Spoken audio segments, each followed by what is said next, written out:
problem of scarcity really results from a supply and demand imbalance. And so what I mean by that is, for the most part, all of our natural supply of water comes from the sky. It comes down as rain or snow, and that's the replenishment of our available water sources, our rivers, our lakes, our groundwater aquifers. And if we start pulling water out of those water sources faster than the rate at which they're being replenished, then we end up with a scarcity problem. We end up with having water shortages. Turns out that those water shortages and scarcity problems are showing up in about a third of all the river basins and lakes and aquifers around the world. And so there's a lot of people, about half of the human population is dealing with water shortages now on a recurring or a chronic basis. Well, I think to really approach water management from a sustainable perspective, we really need to think about how much of the water is available for our use on a reliable basis over the long term, or even during drought conditions. And then also think about how much water might we want to leave within the natural systems to support a lot of other values and benefits that we as a society derive.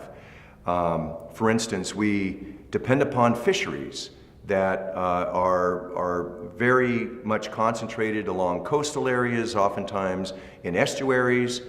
And so we want to make sure that there's enough water flowing downstream through our river systems in order to support some of those natural ecosystem benefits and values that we depend upon. So it's a key part of a sustainable water management plan involves that determination of how much water is available from year to year, accounting for the fact that there's much less in some years than others, and how much water we want to leave within the natural systems, and then how are we going to allocate or manage that portion of the water that we want to make available for all sorts of human uses, for farming and for use in our cities and for other purposes. And that requires both good planning, it requires good science, it requires good technical analysis, but then it also requires really strong implementation and enforcement, because we need to set rules about who gets to use water, how much water they get to use, during what times of year do they get to use it, for what purposes. And once we have set those allocation rules, then we need to be able to monitor whether everybody's paying attention to the rules and abiding by the rules. And when they're not, there needs to be some enforcement mechanism. So a really high-functioning water management system involves all of those elements. And when you have those elements in place, we can manage our water supplies in a sustainable manner and ensure that we all have a secure water future. One of the interesting things that we have found in our research, we do a lot of analysis of all the different water sources distributed all around the planet. And we keep track of the water conditions there. We keep track of the water conditions from year to year, even month to month. And we pay attention to which communities in different parts of the world are approaching the limits of their available water supply. And what we have found, interestingly, is that about 2/3 of all the rivers, lakes, and aquifers on the planet are being pretty lightly used. We're really only consuming about 10% of the water on average that's being naturally replenished by rainfall and snowfall. But the other 1/3 of these water sources are being very, very heavily utilized. They're being exploited to a very full extent, and in fact, in some places, the communities are actually using more water than is being replenished on average every year. Well, how do they do that? Well, first they dry up the surface water, they dry up the rivers, they may dry down the lakes, and then they start going after the water that's stored underground in the groundwater aquifers. And they start to pump that water out. And it's like raiding a savings account, because once you have to go into that stored water underground and rely upon it on an ongoing basis, then you're really getting yourself into a lot of trouble, because that water is eventually going to get to be so deep, we're going to lower that water level so much from extracting so much out of it that we're no longer going to be able to reach it, or it's going to become too expensive to be able to pull it up to the ground surface because of how much electricity it requires to be able to pump that water out of deep areas in the ground. Now, We've used a lot of different approaches to try to change our supply and demand balance. Most of those approaches have been focused on trying to increase our water supplies.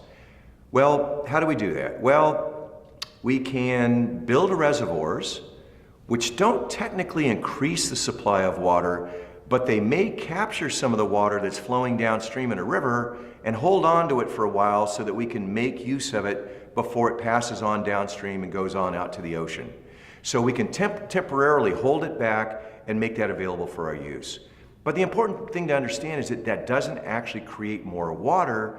It just holds on to the water temporarily to make it available for us to use. Other ways that we've increased our local water supplies is once we've depleted our local water supply, then we reach into other distant watersheds or aquifers. We build pipelines and canals to be able to bring water into our local area because we don't have enough water in our local area to be able to support our demands. Now, that has been a successful strategy in many places in the world, and in fact, about 40% of all the water that's supplied to the world's major cities comes from in that way. It comes from those cities reaching out at far distant areas and bringing water in from surrounding water sources. The problem is that in the water scarce regions of the world, in the places that are starting to bump up against the limits of their available water supply, there is no more surplus water, even next door, even at some distance. And so we're having to reach further and further away. A good example of this is the Chinese. They're just completing the first phase of a long distance water transfer project that they call the South-North Water Diversion Project. This project takes water out of the Yangtze River system in the southern part of China, and it transports that water over 1,000 kilometers to areas in the northern part of China that have exhausted their local water supplies. That includes the capital city of Beijing. It includes the North China Plain, which is the breadbasket of China.